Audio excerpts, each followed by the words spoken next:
మెదక్ను పోషకాహార లోపం లేని జిల్లాగా తీర్చిదిద్దాలని కలెక్టర్ ప్రతిమా సింగ్ అధికారులకు సూచించారు. పోషణ్ అభియాన్ కార్యక్రమంలో భాగంగా మహిళా శిశు సంక్షేమ శాఖ, వైద్య ఆరోగ్య శాఖ, జిల్లా విద్యాశాఖ అధికారులతో కలెక్టరేట్లో గురువారం జిల్లా పోషణ కమిటీ సమావేశం జరిగింది. ఈ సందర్భంగా కలెక్టర్ మాట్లాడుతూ జిల్లాలో తీవ్ర పోషణ లోపంతో ఉన్న పిల్లలను గుర్తించి వారిని వైద్యశాఖ సాయంతో ఎన్ఆర్సీకి పంపించాలన్నారు. అక్కడ ప్రత్యేక ఆహారం, చికిత్స ద్వారా పిల్లలు పరిపూర్ణ ఆరోగ్యవంతులుగా తయారవుతారని తెలిపారు. మునగ, కరివేపాకు, నిమ్మ వంటివి ఆహారంలో భాగంగా తీసుకోవాలని చెప్పారు. అలాగే అంగన్వాడీ కేంద్రాల ద్వారా అందిస్తున్న సేవల్లో ఎటువంటి లోటుపాట్లు లేకుండా చూడాలని అన్నారు. అంగన్వాడీ కేంద్రాల్లో పోషణ వాటికలు ఏర్పాటు చేయాలని ఆదేశించారు. పోషణ వాటికల్లో ఖచ్చితంగా మునగ మొక్కలు ప్రతి అంగన్వాడీ కేంద్రంలో పెట్టాలని చెప్పడం జరిగిందని, 15వ తేదీ వరకు అందరూ పిల్లల పోషణ స్థాయిని గుర్తించి ఈ నెలకు సంబంధించిన పూర్తి నివేదికను అందించాలన్నారు. జిల్లాల వైద్య ఆరోగ్య శాఖ ద్వారా పిల్లలకు వ్యాక్సినేషన్ కార్యక్రమాన్ని సమర్థవంతంగా నిర్వహించినట్లు తెలిపారు. విద్యాశాఖ ద్వారా చేపట్టాల్సిన కార్యక్రమాలపై ప్రణాళికాబద్ధంగా ముందుకు పోవాలన్నారు.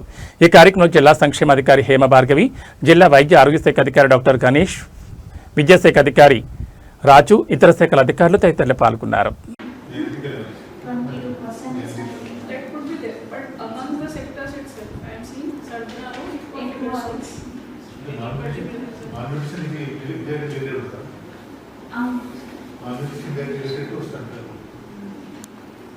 మన జిల్లాలో ఎక్కువ అంటే మన దగ్గర స్టార్టింగ్ ఎక్కువ ఉంది మ్యామ్. కాకపోతే కొంచెం స్టార్టింగ్లో మిస్టేక్స్ ఓవరాల్గా స్టేజ్లో కూడా మనకి హైగా కనిపిస్తుంది ma'am. ASHA anganwadi rule out అయిన తర్వాత పిఎస్సికి ట్రైన్ పట్టుకొస్తారు మ్యామ్. అప్పుడు లాగిన్ చేసి మెడికల్ ఆఫీసర్ చూసినాక డైట్ వాళ్ళంతా మా డైట్ ప్రిపేర్ చేస్తున్నాం. సో శామ్ నుంచి నార్మల్ కన్వర్ట్ అయిన దాకా వాళ్ళని చేస్తున్నారు. సో ఇప్పుడు మనకు శామ్ దాకా చూసి కంప్లీట్ బిల్స్ ఉన్నాయి.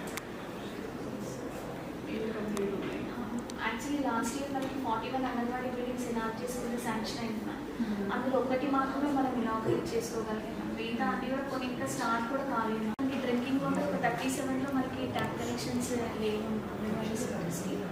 టాయిలెట్స్లో మనకి 249 లేవు మ్యామ్. అయితే మనకి ఇప్పుడు ఓవరాల్గా 400 వరకు మనకి 300 చేంజ్ వరకు మనకి లేకుండా అంగన్వాడీ సెంటర్స్లో